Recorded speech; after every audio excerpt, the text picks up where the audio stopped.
ये बच्चों question number 10 exercise 1.2 से let A equal to R minus 3 and B equal to R minus 1 consider the function F A tends to be defined by F X equal to X minus 2 upon X minus 3 is 1 ठीक है and onto justify और answer. अब देखिए इसका solution करते हैं। इसमें यह बताना है कि ये फंक्शन 1 है या ऑन टू है। ठीक है, तो देखो सबसे पहले ए की जो वैल्यू है ऑल रियल नंबर है एक्सेप्ट 3 को छोड़कर, and B all real value except 1 को छोड़कर। ठीक है, और देखिए F A tends to be defined by F X equal to X minus 2 upon X minus 3। तो देखो बच्चों ये फंक्शन है। ठीक है, सबसे पहले 1 के लिए चेक करता हूँ फॉर 1 देखिए एफ x1 x की जगह x1 पुट कर दिया मैंने, x1 माइनस 2 अपॉन में x1 माइनस 3 हो गया। नाउ एफ x2 x की जगह x2 पुट कर रहा हूँ मैं, तो हो जाएगा x2 माइनस 2 अपॉन में x2 माइनस 3। ठीक है बच्चों, x की जगह एक बार x1 पुट कर दिया और एक बार x2 पुट कर दिया। ठीक है, अब देखिए F x1 equal to F x2 रखेंगे। ठीक है, तो अगर इसको सॉल्व करके x1 इक्वल टू x2 आ जाता है, यानी ये आ जाता है x1 इक्वल टू x2, तो फंक्शन जो है 1 माना जाएगा। ठीक है, अब देखते हैं एफ x1 की वैल्यू ये है x1 minus 2 upon x1 minus 3 equal to F x2 ये है x2 माइनस 2 अपॉन में x2 माइनस 3।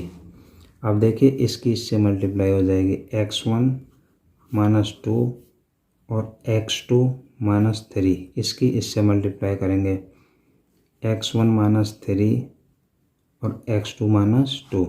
x1 से x2 को मल्टीप्लाई कर दो x1 x2, अब इसकी इसमें करो minus 3x1 minus 2x1 minus minus plus 6 x1 x2 minus 2x1 minus 3x2 minus minus plus 3 2 जा 6। देखो 6 से 6 कैंसिल हो गया बोथ साइड्स, x1 x2 से x1 x2 कैंसिल हो गया। ठीक है, ये बचा माइनस 3x1 और माइनस का 2x1 भी है। ठीक है बच्चों, देखो 2x2 है ये। ठीक है, तो माइनस 3x1 इधर से इसको इधर ले आओ, प्लस का हो जाएगा 2x1 इक्वल के बाद में ये माइनस का 3x2 और इसको इधर ले जाओ, प्लस का हो जाएगा 2x2, इधर बचेगा माइनस x1 और इधर बचा माइनस x2, माइनस से माइनस कैंसिल हो गया, x1 equal to x2, therefore the function is 1 तो इस कंडीशन में फंक्शन बच्चों 1 माना जाता है। ये 1 प्रूव हो गया। ठीक है, और देखो एक तरीका और बताता हूँ 1 प्रूव करने का। ठीक है, सेकंड मेथड क्या है इसको 1 प्रूव करने का। देखिए हमारा जो फंक्शन है ये है x माइनस 2 अपॉन में x माइनस 3, ये फंक्शन है बच्चों। ठीक है, और देखो इसमें x को देखना है हमें। देखो ये फंक्शन है a टेंड्स टू b, ये डोमेन है, ये कोडोमेन है। ठीक है, तो a में देखो a में 3 नहीं है, 3 को छोड़कर बाकी सारी रियल वैल्यू हैं। ठीक है, तो देखो अब मैं इसमें f1 फाइंड कर रहा हूँ। ठीक है, तो 1 minus 2 upon 1 minus 3 minus 1 upon में बचेगा माइनस 2, 1 से 1 कैंसिल हो गया, ये आ गया 1 अपॉन 2, और f माइनस 1 फाइंड करूँगा। रियल वैल्यू है ना x, जिसे जो हमारा डोमेन है वो रियल वैल्यू है 3 को छोड़कर। ठीक है, तो जिसे पॉजिटिव में रख रहा हूँ उसे ही नेगेटिव में ले रहा हूँ। अब x की जगह माइनस 1 माइनस 2 अपॉन -1 -3, ये आ गया -3 अपॉन में -4, माइनस से माइनस कैंसिल हो गया, ये आ गया 3/4। देखो 1 की जो इमेज है 1/2 और -1 की इमेज 3/4, अलग अलग इमेज आ रही है ना, इसका मतलब फंक्शन 1 1 हो गया। बिल्कुल सिंपल तरीका है बच्चों, ठीक है। अब इसको लिख देंगे, ठीक है। क्या लिख देंगे, देखो the elements 1 and -1 belonging to the domain of F have its unique images हो गई, ठीक है, डिफरेंट। और इमेजेस क्या हैं, 1/2 and 3/4 रेस्पेक्टिवली, ठीक है, in codomain. Therefore the function is 1 1। ऐसे भी 1 1 प्रूव कर सकते हो बच्चों, ठीक है। देखो बनाकर भी दिखा देता हूँ मैंने अभी जो किया है, ठीक है। ये डोमेन, ये कोडोमेन मैंने रखा था 1 and -1। 1 रखने पर क्या आया था, हाफ, और -1 रखने पर आया था 3/4, ठीक है। तो देखो 1 की इमेज हाफ और -1 की इमेज 3/4, तो यूनिक इमेज है कि नहीं, ठीक है। ये डोमेन होता है और ये कोडोमेन, तो इसलिए फंक्शन 1 1 हो गया, ठीक है। अब देखो ऑन टू के लिए चेक करते हैं।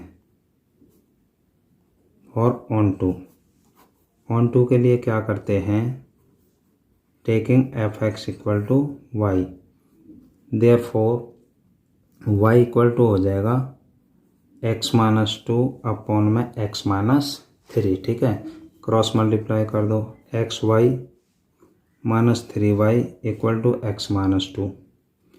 अब देखिए xy इसको इधर ले आओ, -x = हो जाएगा 3y - 2, ठीक है।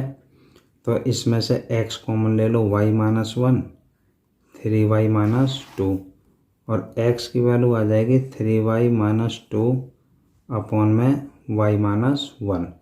अब देखो बच्चों, अगर हम y की जगह 1 रखेंगे तो नीचे 0 बन जाएगा, और जब नीचे 0 होता है ना, 0 का किसी भी नंबर में डिवाइड करते हैं तो नॉट डिफाइन आता है। लेकिन यहाँ इस क्वेश्चन में 1 तो दे ही नहीं रखा y में। देखो यहाँ देखो f(a) टेंड्स टू b, ये x ये y है, ठीक है। तो y में यानी कोडोमेन में तो 1 है ही नहीं, 1 को तो पहले ही इसने मना कर रखा है, यानी b की वैल्यू में सारी रियल वैल्यू हैं, बस 1 को छोड़कर, है ना। तो इसका मतलब ये हुआ, अगर 1 के अलावा हम कोई भी वैल्यू रखेंगे यहाँ y की जगह, तो हमें कोई ना कोई प्री इमेज प्राप्त होगी, ठीक है, नॉट डिफाइन नहीं आएगा, ठीक है। तो लिख देंगे, यहाँ लिख देते हैं, for every value of y belongs to r-1, ठीक है, there is a pre image in domain, therefore the function is onto. इसका मतलब बच्चों ये फंक्शन जो है ऑन टू हो गया, ठीक है। तो लिख देते हैं, since the function is 1 1 and onto, therefore the function is bijective. इसका मतलब ये फंक्शन जो है बाइजेक्टिव हो गया बच्चों, ठीक है। समझ गए ना।